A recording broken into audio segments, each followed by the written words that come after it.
In the past 13 months, I've left college, escaped the 9 to 5, grown 22,000 followers on Twitter, and I've started working with the people I looked up to when I got into the space. Now, I don't say this to boast or brag. In reality, I don't really feel like I've accomplished much, but if my younger self, my 1 year ago self, knew that I had got to this stage in a year, I would have been very happy with the results. So I don't say any of this to boast, but I say it to show you it's possible. I'm just a normal guy. Anybody can do this. If I can do this, anybody can do this. So I want to basically take you through step by step how in the past year I've gone from a junior in college with really no vision for the future and no idea where I was going to go in life to never needing to work a job again in my life because of the leverage I've built using the power of social media. If I can do it, like I said, anybody can do it. So I'm going to break this down into about 10 steps. So the first thing that is most important is consistency. I adopted the mindset early that as long as I stayed in the arena and didn't quit, eventually I'd figured it out. I didn't know what that would look like at the start, but I knew I would only die. That's a very important thing to internalize at the start if you are interested in creating online. The mindset that you only lose if you quit. If you stay in the arena, you don't fail. You only fail if you stop trying. Some other things I did at the start that really helped me out were batching tweets, just getting ahead of time, using a tweet scheduling app like Tweet Hunter or Hype Theory. There's also a free one out there called TweetDeck you could use. I use it at the start, and I'd batch a week's worth of tweets in one day, and that started to show me the power of gaining your time back, because with that extra time, then I was able to do podcasts, I was able to do newsletters, I was able to start really networking and playing the game. So one thing to note at the start is the more you can get your time back, the more powerful you become. Next, in terms of consistency, was writing a newsletter. So at the start, the newsletter is not very important in terms of moving the needle. The most important thing you can do at the start is growing on top of funnel, growing on social media. But I really believe writing a newsletter is a very smart play because A, you're building your writing muscle. If you write 1,000, 2,000 word newsletter every week, writing on Twitter or X or Instagram or whatever is going to be significantly easier because you've built up that writing muscle. The next is just developing your ideas. Anybody can put a simple idea into a little 280 character tweet, but if you actually have to flesh out an idea and explain it in a 1,000 to 3,000 word newsletter, you really have to know that topic. So it's a great way to expose the holes in your thinking and really develop your ideas. The last part that I really think newsletter writing is valuable for is establishing that trust and depth early with your readers. It's very hard to stand out when everybody is spewing the same ideas on the timeline and you are maybe catching people's attention for a minute a day. Say they read your tweet for 20 seconds and they see 3 of your tweets a day. You're only holding 1 minute of attention in their head. Something really important to note is building mental real estate, or almost building a digital town of your ideas in people's head. And the greatest way to do that is through depth. So like a video like this, or like a podcast, or a newsletter, where if you're listening to this, you're investing 20, 30 minutes of your time listening to my ideas versus if you were on the timeline, you would only see my tweet maybe once or twice a day. So those are the couple key things with the newsletter that I really want to make note of. The second thing I've done over the past year is completely immersed myself in the creator economy and the online money Twitter space. So the first thing I did was I unfollowed all the sports accounts, I unfollowed all the meme accounts, all the entertainment accounts, all the politics accounts, all that stuff. I unfollowed them all on my Twitter and I only followed creators. Now that was key because human beings are so adaptable to their environments, and so if you curate your digital environment only to following people in your space, you will become so immersed in that space where it becomes second nature. I feel after a year of being in this game, I have a very deep amount of specific knowledge in terms of the nuances of the game and the creator economy because I've immersed myself in the space. Another thing I did was I curated my YouTube subscriptions to the same thing, only to accounts that either educated or inspired me or were other creators. So a lot of these people at the start were like Andrew Huberman, Jordan Peterson, Dan Coe, all these guys. And I unfollowed and unsubscribed from all the sports stuff, all the entertainment stuff, all the politics stuff, like I said. And it's not to say that you can't ever consume this stuff, but keep in mind that the more you can immerse yourself in the environment and block out the distractions, the more you'll be able to commit yourself to this creator journey and the farther ahead you'll get. The last thing I did in terms of immersion was deleting Instagram, TikTok, and Snapchat. So now I'm back on Instagram because I plan on growing over there relatively soon.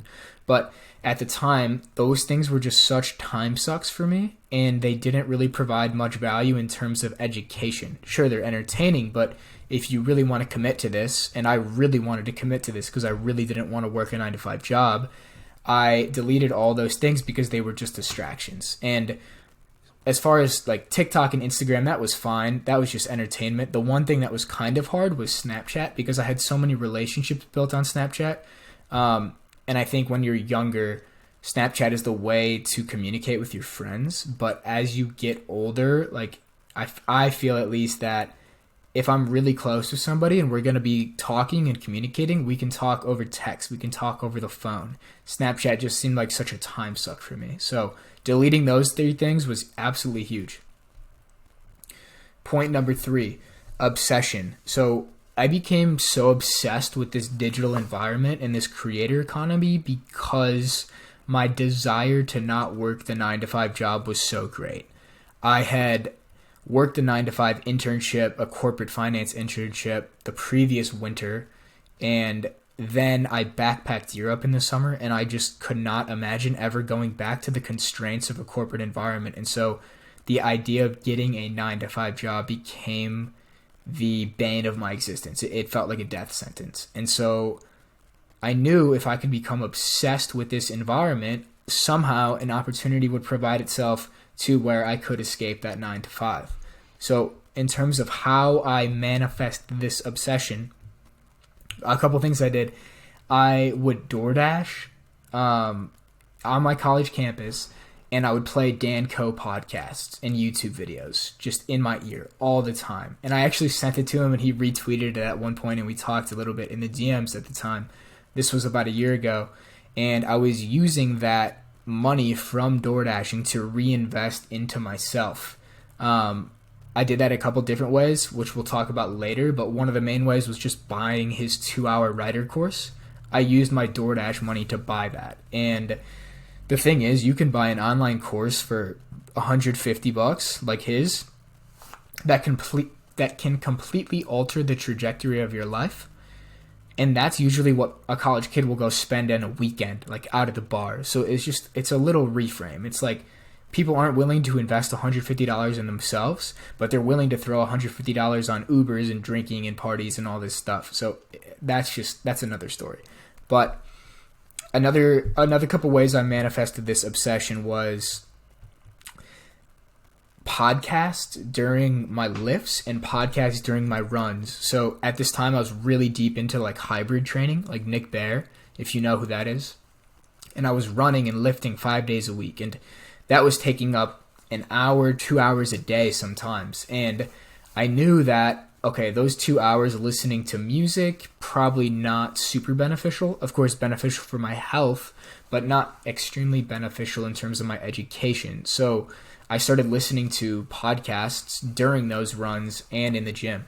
Now, it's not something I do all the time anymore. I listen to music now, but at the time, I think looking back, that was crucial just for immersing myself in that digital environment and knowing the game so well because I was obsessed. And then another way I manifested this obsession was just studying all the little details from the creators I was looking up to. So like Dan Coe, Dickie Bush, Dakota Robertson, Sahil Bloom, Justin Welsh.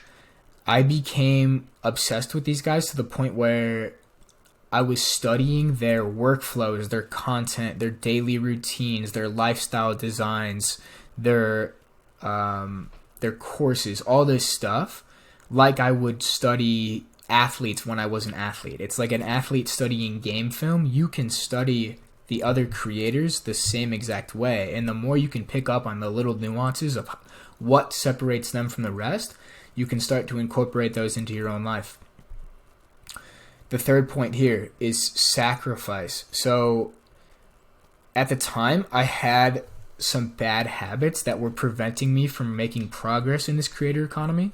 A couple of those main things were smoking weed and playing Xbox. Those were two things that I could not kick for the longest time, but I actually like curated my environment so that I wouldn't even have the option. So I remember at the start of the college school year last year, I would play Xbox, like I would play NBA 2K, but I would listen to a Dickie Bush podcast while I played to like make it seem like I was being productive. And I still think that that's fine. I still do that sometimes, but my Xbox actually broke.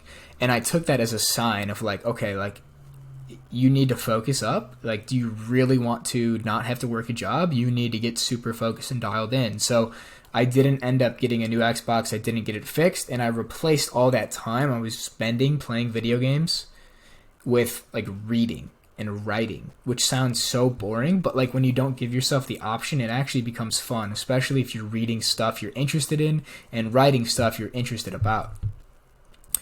The next point would be staying in on weekends. And so this is, again, something that is not 100% necessary, but I do think it was a significant factor in my growth as a creator and just a person. Like staying in on a Friday night, Saturday night, and reading instead of going out. And like one Friday night spent reading versus going out, it's probably not going to make a huge difference. But if you compound that over a year, like it's huge how much progress you can make. And the last point, in terms of the weed, because that was a problem I really struggled with for a long time. I posted this video on Twitter actually. I threw my dab pen in Lake Michigan on my campus, and I posted it, and I was like, this is not helping me in my personal growth. It's holding me back from growing as a creator and a person, and I threw it in the lake, and I like renounced it. And those couple sacrifices, while they might seem extreme and just over the top on the surface, those things really helped me dial in my focus and figure out like how I was going to get to where I wanted to go. And I keep coming back to this point, but I really think fear is a very powerful motivator. And for me, fear was having to work a 9-to-5 job after college. Like nothing sounded scarier than that. And I know there's a lot worse things in the world than that. And I don't think it's bad. I just knew I didn't want it. And so all these things became much easier to give up because that fear of having to go work that 9-to-5 job was just absolutely terrifying. The next point number 4, is I prioritized my personal development. Now, something you'll see a lot in the creator economy, and if you're not aware of it, I'll make you aware of it, is your growth as a creator, as an entrepreneur, as a personal brand, whatever, is very closely tied to your growth as a person. Especially if you're a personal brand and you're a one-person business where your business is you. All conflict in your business and all bottlenecks in your business are really self-conflict. Your bottleneck is you. You are the problem. Like, you have to accept that. And I realized I had a lot of roadblocks blocking me from making progress. So a couple things just to hit on the personal development piece were just prioritizing reading. Like, if I heard about a book recommendation from any of the people I was looking up to, like Naval, in the almanac, in the back of the book, he has like 50 book suggestions. I bought like half of them.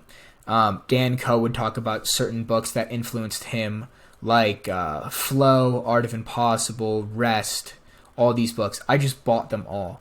And I didn't have a lot of money, and this is what my DoorDash money was going back into, was like buying books. And I remember my friends in college would come into my room, and they would see a stack of like 100 books. They're like, what is wrong with you? But I just became an obsessive reader because I cut out those other things, and that became the most fun thing to do. So it's all relative. All dopamine is relative. Another thing I did to prioritize that personal development was doing weekly therapy.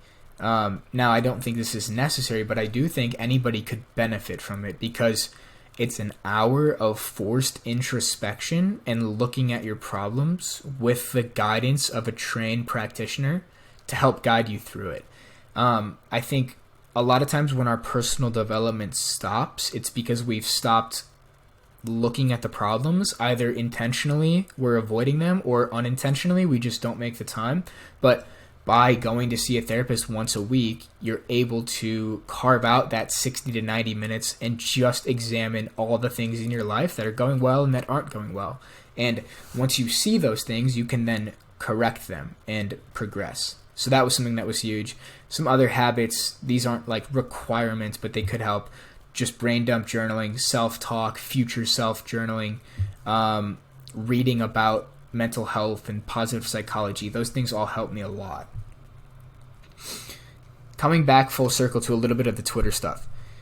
Networking was huge. So a couple things I did at the start were just trying to hop on calls and DM as many people as I could. I didn't know what my niche was going to be, but I knew I was interested in self-improvement, personal development, fitness, and all this stuff.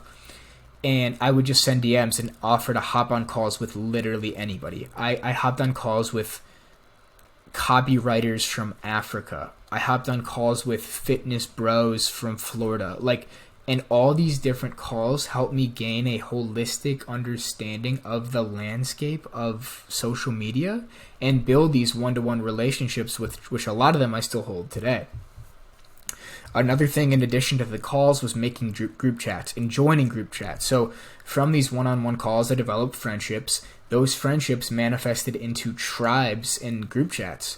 There was, I've been in a couple really powerful ones, but at the start, there was a group of about 8 guys. We were all around the age of 19 to 21 or 22, and we were all just really starting off. We all had less than 1,000 followers, and we made this group chat, and we just talked in there every day. We shared our wins in the Twitter game and out of the Twitter game. We made challenges. We had competitions to see who could grow the fastest, and looking back now, all of those people who were in that group chat, all 7 guys in that group chat, they're still in the game in some fashion. Some of them have scaled to a 50K month agency. Some of them have grown to 20, 30, 40K followers. Everybody is still in the game in some fashion, whereas a lot of the people who I knew at the start who weren't in group chats, they ended up falling out of the game. So you need to create that tribe, and if you could be the leader who brings people together, people will reward you very nicely for a very long time. The last piece of networking, and this is one most people don't realize because they've never done it, starting a podcast. I talked with a guy named Jason Levin, and he talked about how your podcast doesn't even have to be something that you really care about or edit or even try to promote or grow. It's just a tool to hop on calls with bigger people who wouldn't have got on the calls regardless. So I took that strategy and I ran with it. I invited bigger creators when I had 800 followers with 30 to 50K followers to come on a podcast. And guess what? They were down. Who doesn't like to talk about themselves, right? And by doing that and talking with these people for 60 to 90 minutes, you really create that intimate friendship. And you get to leverage their audience, right? They'll retweet it, their audience will come to see you, they might follow you, they might listen to the podcast, they'll get to know you, etc. So having a podcast, even if you don't want to be a podcaster or grow the podcast, is a great tool to form very strong connections with people outside of your level, you could say. And something else about the podcast, many of those early connections came back full circle 6-12 months later. One of the guys referred me my first ghostwriting client, which helped me leave college. Another guy became a ghostwriting client 7-8 months later. So you never know how things are going to come full circle, but establishing those relationships at the start is extraordinarily powerful. And you can do this now with spaces too on Twitter. It's a very similar game, but I recommend a podcast as well. The next piece is learning how to play the game. the quicker you can accept that social media growth is a game, the farther you will go. And like any game, there are ways to play the game and little tricks to play the game, right? You can just try to tweet and write really good stuff and hope the algorithm catches it and hope that you grow someday, but it's short-sighted. You have to realize all the creators above you are playing the game. They know how to play the game. Now, what do I mean by playing the game? Let's just talk about the elephant in the room. Let's talk about buying reposts or retweets. So this is something people can get very moral about and be like, oh, I don't want to buy retweets. It feels wrong. It's whatever. I like to think about it like this. Do you have a problem when you're watching a TV show or football or something and you see a commercial from Nike? No, you didn't necessarily watch the football game so that you could see a Nike commercial, but Nike is leveraging the TV provider's audience to promote their services, right? You paying for retweets from a bigger account is paying to advertise yourself to their audience. It's the same thing. Your account is the product. Them people seeing the post, deciding to click on your profile, liking your content, liking your branding, liking your message, and then choosing to click follow, that's like buying their product. So let me illustrate to you the power of using other people's already built audiences to grow your own audience. So for the first 3 months, from September to January, I grew from 800 to 1,000 followers, right? 200 followers in 3 months. Then I saw a video, an unlisted private video from Dan Coe, Dakota Robertson, and Jacob Molina talking about the hidden secrets of the Twitter game.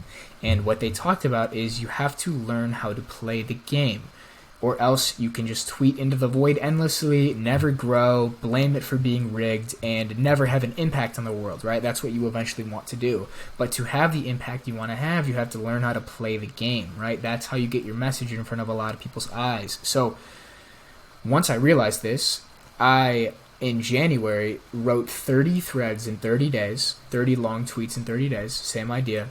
I put retweets on them, and I grew from 1,000 followers to 8,000 followers. Now, why was this so important? When I grew to 8,000 followers, that gave me invaluable social proof to then start ghostwriting, right? An early podcast guest who saw me grow that audience then came full circle. He didn't have the capacity to keep writing, and he hired me as his ghostwriter because he saw me grow my account. I was able to land bigger podcast connections like Dakota Robertson and Taylor Simmons because I had grown my account and I had the social proof. So you have to learn how to play the game. You have to realize that everybody's playing the game. And if you want to have the impact on the world you think you can have, you have to learn how to play the game too, because everybody else is playing the game. The next piece is engagement groups. So this kind of goes back to the group chat piece, but you can start group chats or join group chats with other creators who are helping each other grow, right? It could be likes, comments, retweets, whatever, but you need people in your circle to help you grow. Another piece with learning how to play the game is you don't have to reinvent the wheel. You can take validated topics, rewrite them under your own name, not copy them, but rewrite them with your own nuanced take and your own perspective, and use that validated topic to then go viral, grow, etc. So an easy way to do this, use an extension called Tweet Hunter or Twemex, and go on your favorite creators page. You can go on mine, and you could see what are the most viral posts I've ever written. From there, you know that an idea is validated because it has data to back it up, and then you can repurpose it and make it your own. So curating ideas and synthesizing ideas and repurposing ideas is extraordinarily powerful. After I learned how to play the game, and I grew to about 8,000 followers, and I started scaling my ghostwriting business, I started to really not give a fuck about anybody's opinion. So what did this look like? At the time, I was living in San Francisco doing a program for school, an entrepreneurship program, as ironic as that is, through my college.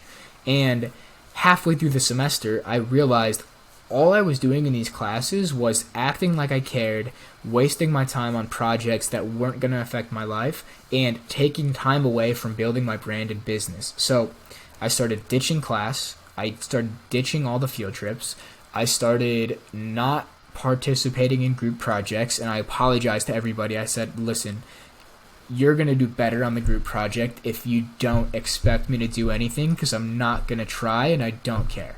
And funny enough, people kind of respected that, right? Like, they saw how ambitious I was about this other stuff. Now, my program director was not as gracious with her response to me. There were many times I got like called out in front of the entire program for like wanting to drop out and leaving college. But it's pretty ironic because I was in an entrepreneurship program, but yet they weren't teaching us much about entrepreneurship. And by me going on these entrepreneurial endeavors, I was actually demonized. So that's a whole nother story, but that gives you some perspective on where I believe college is at. Another thing that I did, and this might strike a chord with some people, but once I made the decision that I was going to go all in, I called my parents and I said, hey, this is going to sound crazy, but I'm going to take the next quarter off of school. And I'm sorry, but I'm not asking. And I felt like in that moment when I told them that and I expressed that, that was when I became an adult, because I realized nobody's opinion mattered. It's my life. I'm going to do what I want. And if they don't like it, then I'm sorry, but that's not my problem. And once I had that level of commitment and focus and didn't care what anybody thought, it became extraordinarily powerful. The next thing I did in the past year, this was around March, was I burned the boats and I went all in. Now, I didn't necessarily actually burn the boat in terms of college. I put it on pause. I just didn't register for classes. But what I did was I moved to Argentina with a friend I met in San Francisco through Twitter and those group chats that I talked about earlier, named Matt Mick. Moving down there with him, and we both left college at the exact same time, was extremely powerful because we both don't think we would have done it if we were doing it on our own. But because we had each other to lean on through that, it helped us realize that we're actually not crazy. Because if it was just me doing it, that self-doubt probably would have creeped in. I don't think I would have had the courage to go do it. But because he was doing it with me and I was doing it with him, it gave us that reassurance of like, okay, like we're actually thinking about this fully. We know the power of the creator economy. We know the power of a personal brand. This is much more powerful than college. Let's do it and go all in. So we moved to Argentina and cut the ties. In Argentina, I hit my highest month ghostwriting. I got up to 7K a month ghostwriting. But after about a month or two, I felt like I wasn't making any progress again. I was kind of coasting through life. I was getting my client work done, but I wasn't really focusing on building anything for myself. And I didn't feel a lot of intrinsic motivation because I was spending all my creative energy on other people's stuff rather than my own. And from there, I decided to move back home a little bit early from Argentina to realign and reset because I'd fallen back into some bad habits again. And it was because I lost sight of where I was going. So when I got home around June of this year, 2023, I did a very introspective LSD trip. And I walked around a forest preserve for 12 hours and thought about my life and where I was headed. And I'd realized I'd fallen far off the path. I'd achieved what I wanted to achieve in terms of leaving school, making an online income, having full control over my schedule, but I lost sight of my next layer of purpose, and I realized that my next layer of purpose would be serving other people. And so right after that trip, right after the realization that I needed to serve people, I started offering free coaching calls to other creators. So I wasn't looking for anything out of this. I just wanted to genuinely help people and see if this was something I could maybe lean into down the road, which it has been. Over 3 to 4 weeks, I started hopping on calls with creators and helping them develop systems develop morning routines, develop night routines, becoming organized and everything. And I hopped on calls with probably 50 creators in a month. And that was extremely powerful because it gave me a real sense of meaning and purpose because I was helping other people. And it forced me to level up my own game because now I had the responsibility of service. It wasn't just me, I had to serve others. And that was extremely, extremely valuable. After this month or so at home, I did a family vacation to Greece, and then I moved to Costa Rica with Matt again to try the digital nomad thing again. And it was an amazing experience. Living by the beach, trying to learn how to surf, it didn't go very well. Waking up every day and jumping in the ocean, it was extremely powerful. There were a couple specific events too in Costa Rica that really clarified where I was going in life and in business. So I did a mastermind with Matt and my friend Connor Widmeyer. He's on Twitter as well. And we basically talked about like where we're going and where are the current bottlenecks. And what I realized is I knew my next layer of business and growth was doing more coaching and working with people one-on-one and building a brand around that. But I was scared to take that step. I was scared of stepping into the unknown. And that was extremely powerful for getting me over that edge and making me take massive action. So the power of a mastermind is extraordinarily incredible if you can find the right people to do it with. The next piece was doing an ayahuasca ceremony with Taylor Simmons and Matt Mick. And this goes back full circle to the power of the podcast as a networking tool, because that's how I met Taylor, and we became good friends. And then I had him on again, and he told me about his ayahuasca experience, and I was very curious about it because I've had really profound experiences with mushrooms and LSD. And it just so happened that he was coming to Costa Rica to do a private ceremony, and he knew Matt and I were down there, and so he asked us to come join. And at first I was very scared, but ended up doing it, and I'll spare you all the stories and the insights, but what I realized was my potential, I realized my purpose, I realized my strengths, and I realized that the only person stopping me from getting to where I want to go is myself. And after that realization, I realized, okay, I'm very young, I can be patient, I can play the long game, I can just give a ton of value and keep growing this audience and building this trust for a long time, and I don't need to be in a position where I need to monetize or make money right away, and it feels better that way anyways. And it gave me a lot of peace in terms of moving home. So after Costa Rica, I moved back home to enter this focus period and this monk mode to take the next step. And that has been extremely powerful. And if you're young, if you're okay with living with your parents, I think it's actually a great move. Nomading was awesome, but being able to be in a familiar place, operate from abundance, not need money, it's extremely powerful because then you can start helping people for free. You can start thinking in longer term time horizons, and you can make better, more wiser decisions because you're operating out of abundance rather than scarcity. So a couple things have happened in the 2 months I've been home that have been extremely powerful. So one, I stopped ghostwriting. There was a mutual understanding that we were misaligned on ghostwriting. There's some nuance there, but I stopped ghostwriting and I went all in on coaching. And yeah, that dropped my income a lot lower than I'd like it to be, but it was okay because I'm at home and I don't need to be operating out of scarcity. Now, over these past 2 months, I've gotten offered numerous more ghostwriting gigs, but I've ruthlessly turned them down because I know the priority is building my own leverage under my own name and building my own course, product, community, etc. And by saying no to all these opportunities and dropping that ghostwriting gig, I've left space for a 10 out of 10 opportunity. And this comes full circle with the title. Last year I found Dan Coe while in a YouTube rabbit hole. 2 weeks ago, I got asked to join his startup, Kortex. And it's just incredible how it comes full circle. And that's the power of creating online for a year, immersing yourself in the environment, saying no to the 7 out of 10, the 8 out of 10 opportunities, and keeping space for the 10 out of 10 opportunities if they come. Because if I was taking on 10 ghostwriting clients and scaled the ghostwriting agency, I wouldn't have been able to say yes to this opportunity. I wouldn't have the time to build my own leverage, to record videos like this, to build my own product, my own course, etc. So if you could find a way to operate out of abundance, if you can find a way to not need money, whether that looks like staying with parents, whether it looks like staying in college, I think it's a great move. I think it's really wise.